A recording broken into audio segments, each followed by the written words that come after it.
Good evening, अस्सलाम वालेकुम। कैसे हैं आप लोग? उम्मीद करता हूं आप लोग खैरियत से होंगे। चलिए आज हम लोग पढ़ाई की शुरुआत करते हैं बच्चों, और समझते हैं वैद्युत अपघट्य क्या है और वैद्युत अनअपघट्य क्या है। लेकिन वैद्युत अपघट्य और अन अपघट्य को समझने से पहले अगर आपने अभी तक हमारा चैनल सब्सक्राइब नहीं किया है तो सब्सक्राइब जरूर कीजिए, और हाँ, बेल आइकन दबाना ना भूलें ताकि सबसे पहले नोटिफिकेशन आप तक पहुंचे। बच्चों देखिए, वैद्युत अपघट्य का मतलब क्या होता है? जिसमें जो है चाल जिसमें जिनमें मुक्त आयन, फ्री आयन विद्युत वाहक का कार्य करते हैं, उसे हम वैद्युत अपघट्य कहते हैं या वैद्युत अपघटनीय चालक कहते हैं। तो वह चालक जिनमें मुक्त आयन, फ्री आयन विद्युत वाहक का कार्य करते हैं, उसे हम वैद्युत अपघट्य या वैद्युत अपघटनीय चालक कहते हैं। हम इसकी डिफिनेशन लिखेंगे। क्या लिखेंगे? चालक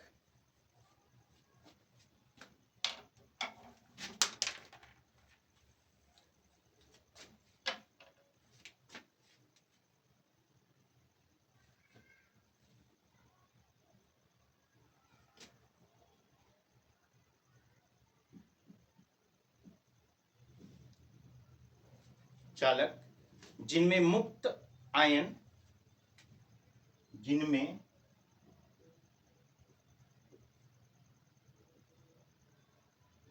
मुक्त आयन यानी कि फ्री इलेक्ट्रॉन, फ्री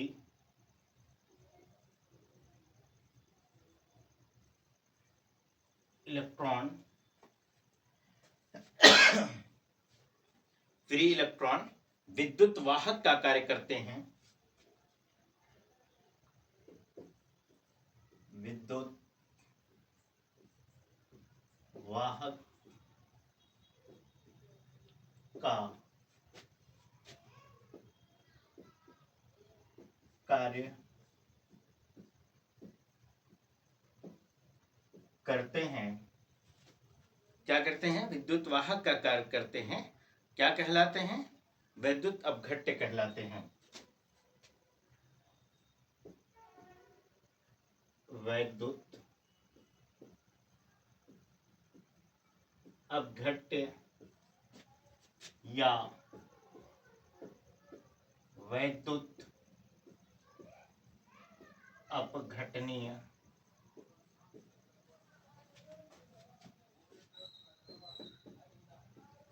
चालक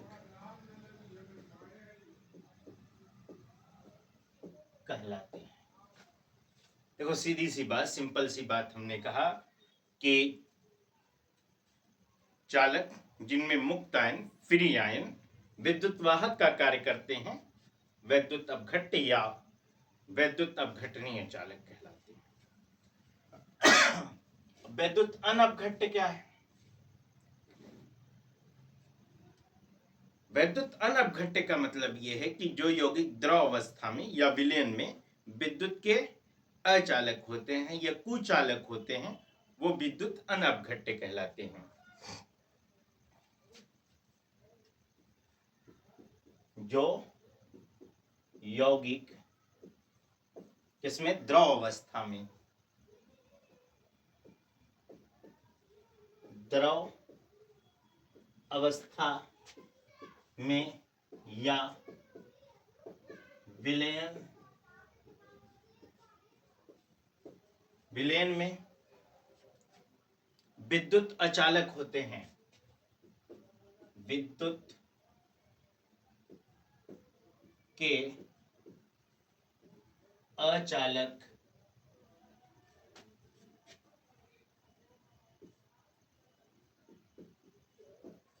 होते हैं, उसे वैद्युत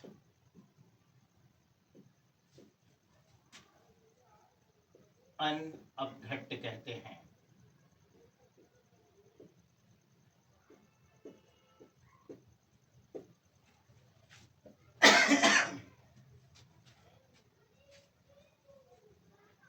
ठीक है।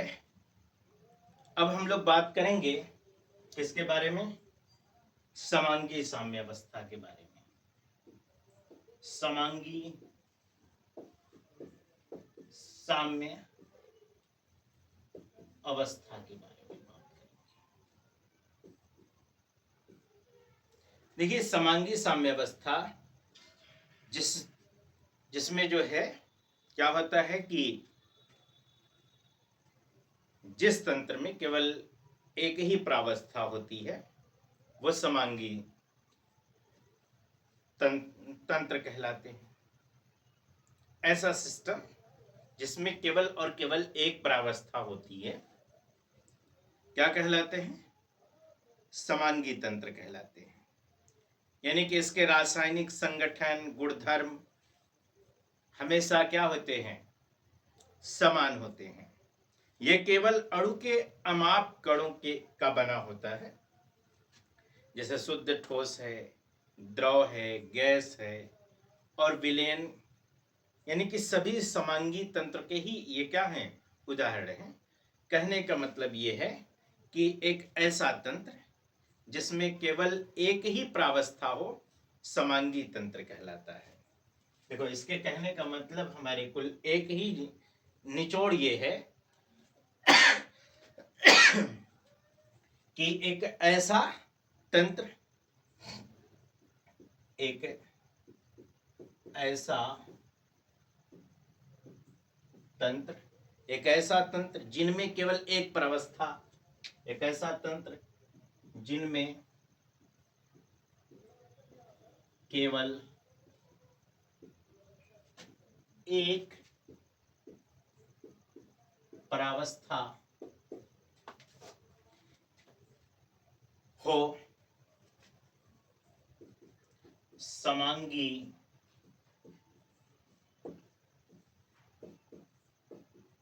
परावस्था कहलाती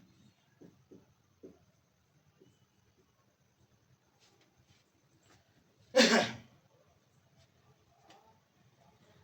देखो, हमने बात किया कि जिस तंत्र में केवल एक ही प्रावस्था होती हो, कोई एक सिस्टम है, उस सिस्टम में केवल एक ही प्रावस्था हो रही हो, चाहे वो क्या हो?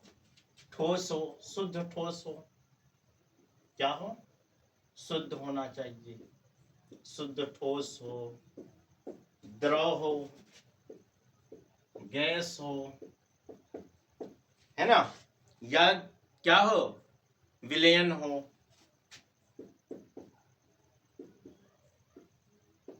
इन सभी के लिए, इन सभी कंडीशनों के लिए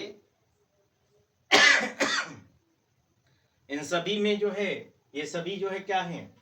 समांगी के उदाहरण हैं। यानी कि इसकी प्रावस्थाओं के बारे में हम लोग थोड़ा सा अध्ययन करेंगे कि गैस प्रावस्था क्या है, द्रव प्रावस्था क्या है।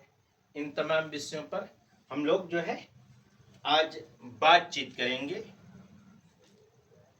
तो इसे नोट कर लीजिए, नोट कर लीजिए ताकि इसे हम क्लीन करके आगे बात करें।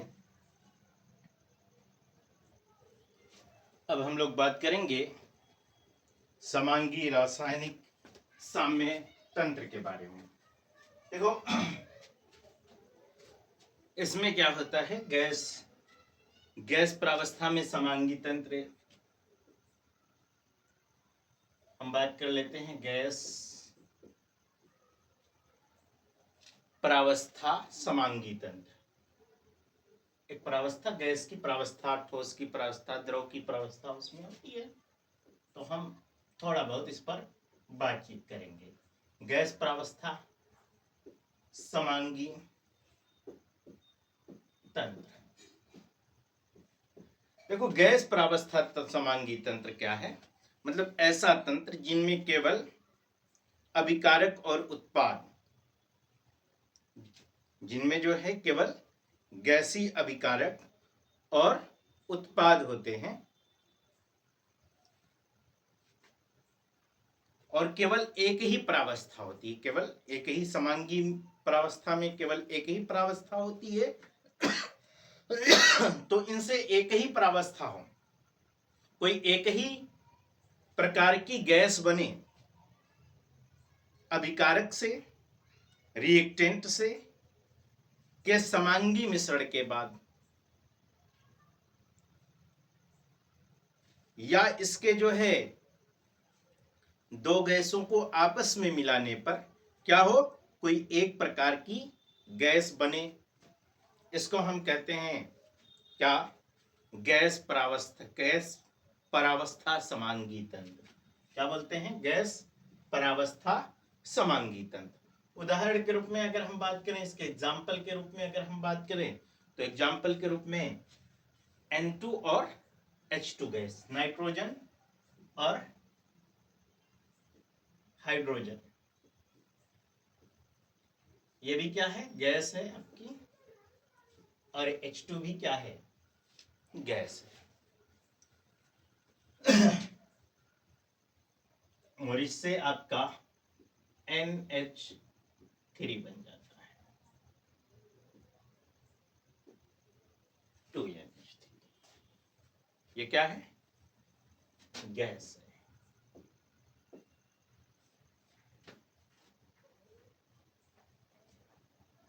इसी तरीके से अगर हम बात करें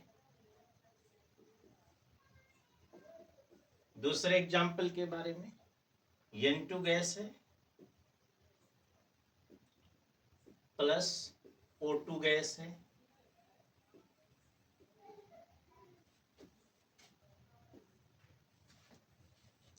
इससे जो है आपका 2NO गैस एक ही प्रावस्था में।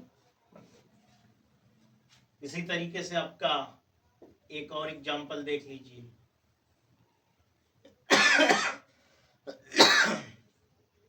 एक और एग्जाम्पल देख लीजिए, H2 और I है। H2 क्या है, गैस है, प्लस I2 क्या है, गैस है। इससे आपका 2HI हाइड्रोजन आयोडाइड बना, ये भी क्या है, गैस है।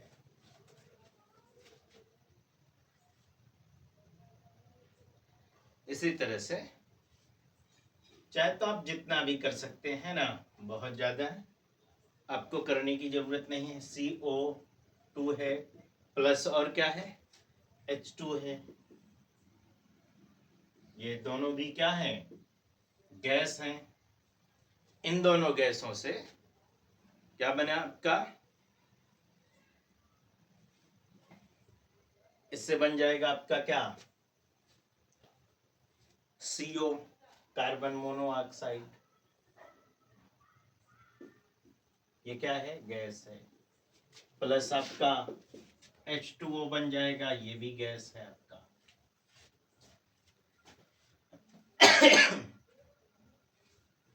इसी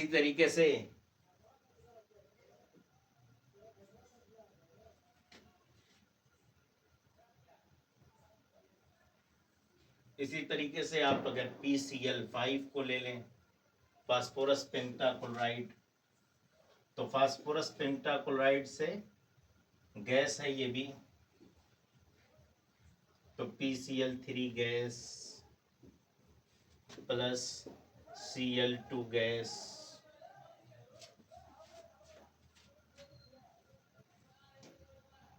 अब हम बात करेंगे द्रव परावस्था समांगी तंत्र। द्रव परावस्था समांगी तंत्र क्या है, देखो इस तंत्र में उपस्थिति जो होती है, सभी में अभिकारक और द्रव दोनों की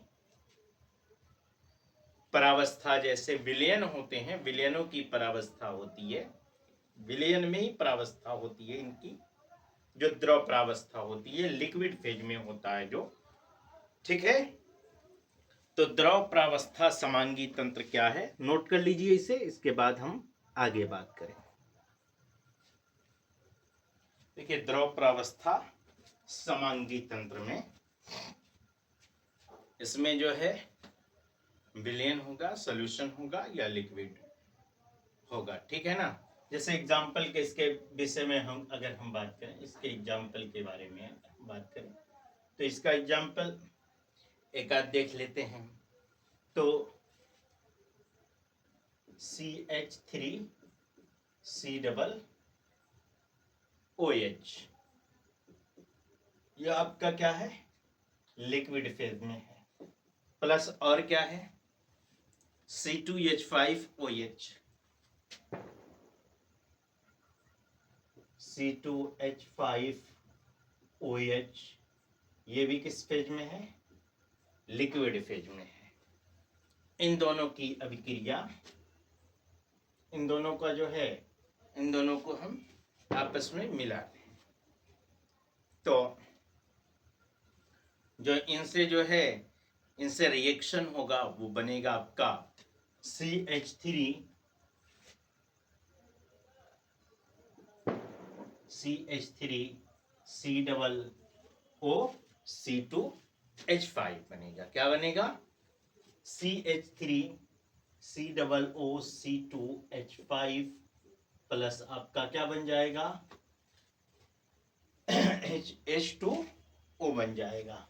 ये भी, ये क्या है, ये लिक्विड है, प्लस H2O ये भी लिक्विड फॉर्म में होगा।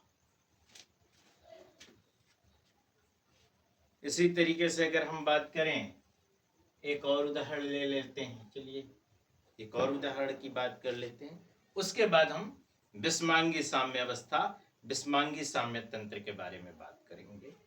तो मसलन KCN है, क्या है, KCN है, प्लस ये जो है किस फॉर्म में है, एक्वस फॉर्म में है, जलीय जलीय विलयन है KCN का।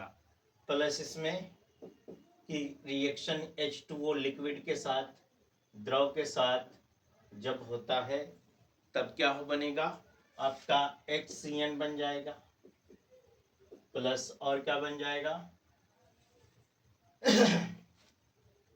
KOH बन जाएगा, KOH बन जाएगा। ये क्या है, एक्वस फॉर्म में है।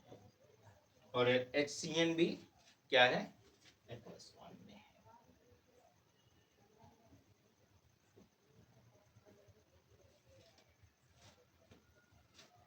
अब बात कर लेते हैं हम लोग विषमांगी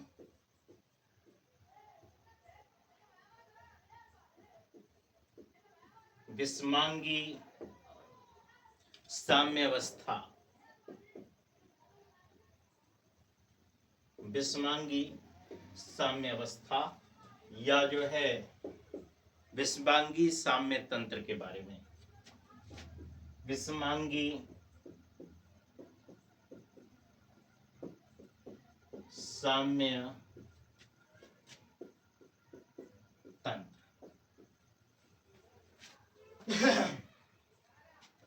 देखो, विषमांगी साम्यावस्था या विषमांगी साम्य तंत्र मतलब इसमें क्या है कि विषमांगी तंत्र में कम से कम दो प्रावस्थाएं होती हैं। जैसे ठोस का मिश्रण अथवा अमिश्रणीय द्रव का मिश्रण विषमांगी तंत्र कहलाता है।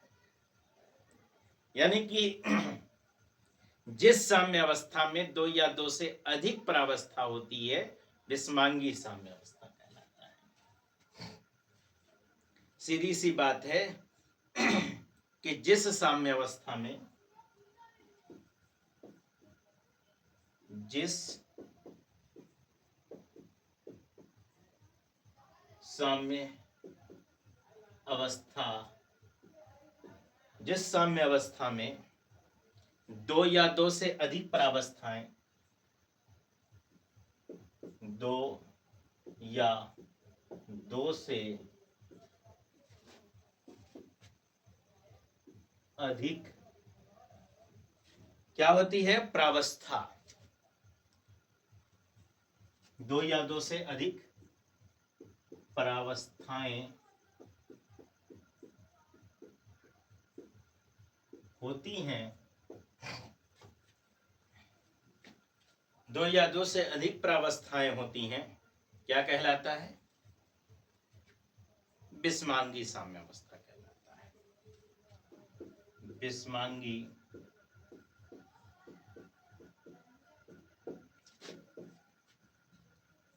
विषमांगी साम्य अवस्था कहलाती है।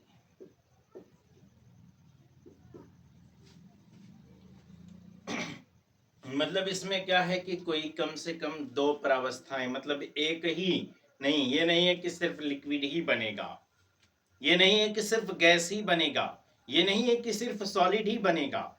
मतलब सॉलिड अभिकारक है तो सॉलिड रिएक्टेंट भी होगा।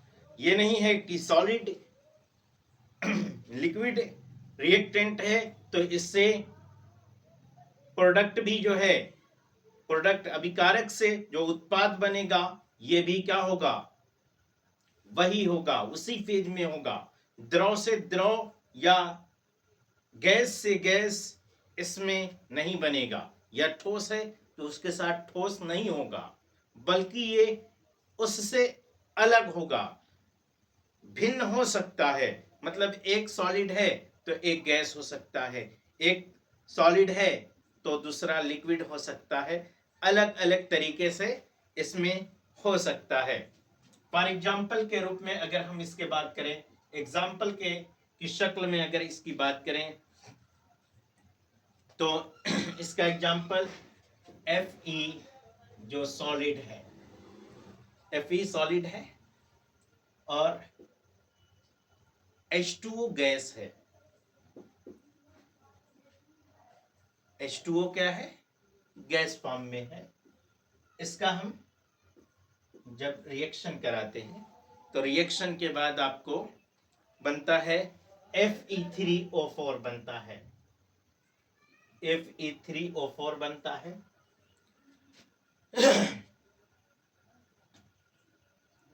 और प्लस आपका जो है क्या बनता है, ये तो आपका किसमें, सॉलिड स्टेट में है, प्लस आपका 4H2 बनता है। क्या बनता है, 4H2 बनता है जो गैस फॉर्म में बनता है। मतलब प्रावस्था अलग अलग है। एक और एग्जांपल देख लेते हैं, दूसरा एग्जांपल है ना, CaCO3 है। क्या है भाई, CaCO3 है जो सॉलिड है। ये इसका हम रिएक्शन करा रहे हैं तो रिएक्शन के बाद जो है क्या हो रहा है, CaO सॉलिड बन रहा है, प्लस और क्या बन रहा है, CO2 गैस बन रहा है, CO2 गैस बन रहा है। ठीक है। अब हम लोग समांगी साम्यावस्था के अपघटन के विषय में हम लोग बात करेंगे और आज की क्लास को हम लोग यहीं पर खत्म भी करेंगे, इसके समांगी साम्यावस्था के अपघटन के बारे में बात करके। लेकिन अभी तक आपने हमारा चैनल अभी सब्सक्राइब नहीं किया है तो सब्सक्राइब जरूर कीजिएगा और हाँ, बेल आइकन दबाना न भूलें। समांगी साम्यावस्था अपघटन, देखिए अपघटन, इसका अपघटन क्या है हम समझेंगे। जैसे N2O4 का अपघटन, एक एग्जांपल हम ले लेते हैं, N2O4 का अपघटन। N2O4 का अपघटन, N2O4 का हम अपघटन करा करके देख लेते हैं। इसके Kc और Kp के मान हम पता कर लेते हैं। तो N2O4 का जब हम रिएक्शन कराएं तो बनता क्या है, 2NO2 बनता है अपघटन पर। ये भी क्या है, गैस है, ये क्या है, गैस है, दोनों गैस है। तो इसका Kc बराबर क्या हो जाएगा आपका, Kc बराबर आपका, इसका Kc बराबर आपका क्या हो जाएगा, रिएक्टेंट बाई आपका जो है प्रोडक्ट बाई रिएक्टेंट। तो प्रोडक्ट इसका क्या है, ये है आपका NO2 है, तो एक्टिव मास ऑफ NO2 का स्क्वायर बाय क्या हो जाएगा N2O4 का एक्टिव मास। ये आपका क्या होगा Kc का मान होगा इसके लिए, और Kp का मान क्या होगा Kp बराबर इसका क्या होगा, यानी कि इस पे कितना प्रेशर लग रहा है। तो Kp बराबर होगा इसका पार्शियल प्रेशर ऑफ किसका प्रोडक्ट का बाय पार्शियल प्रेशर आप किसका N2O4 का। तो इसमें देखिए दो है, तो इसका जो है P2NO2 बाय क्या हो जाएगा PN2O4। इसी तरीके से अगर हमें सल्फर डाइऑक्साइड का ऑक्सीकरण करना हो तो अपघटन हो गया सल्फर डाइऑक्साइड का ऑक्सीकरण। दूसरा एग्जांपल हम देख लेते हैं, ऑक्सीकरण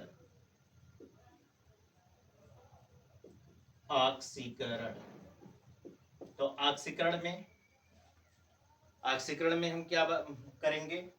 ऑक्सीकरण के लिए देखो कुछ नहीं है, SO2 प्लस किसके साथ ऑक्सीजन के साथ O2 के साथ, है ना, 2SO2 प्लस O2। तो आपका जो है क्या बन जाएगा 2SO3। ये गैस है, ये भी आपका क्या है गैस है, ये भी आपकी क्या है गैस है। तो इसका जो है Kc बराबर क्या होगा और Kp बराबर क्या होगा, इन्हीं दोनों का चेक कर लेते हैं। तो इसका Kc बराबर क्या हो जाएगा एक्टिव मास ऑफ SO3 का स्क्वायर, है ना, एक्टिव मास ऑफ SO3 का स्क्वायर बाय SO2 का active mass of into O2 का एक्टिव मास ऑफ, ये Kc का हो जाएगा। और Kp के लिए क्या हो जाएगा, Kp के लिए आपका हो जाएगा प्रोडक्ट बाय रिएक्टेंट। तो इसके लिए P2SO3 bye P2SO2 into PO2। इसी तरीके से सबका हो जाएगा बच्चों, कोई दिक्कत नहीं होगी। तो उम्मीद करता हूं कि ये जो समांगी साम्यावस्था है, समांगी साम्यावस्था तंत्र है, विषमांगी साम्यावस्था साम्य तंत्र है, यह आपको भली भांति समझ में आया होगा। हम आगे और भी बेहतरीन ढंग से उम्मीद करते हैं, अगर आप लोगों का सहयोग रहा, आप लोगों की इसी तरीके से प्यार मिलता रहा, तो हम आगे और भी अच्छे वीडियोस आपके लिए लेकर के आएंगे। तब तक के लिए हमें दीजिए इजाजत। आप लोगों का हमारे साथ जुड़े रहने के लिए बहुत बहुत शुक्रिया।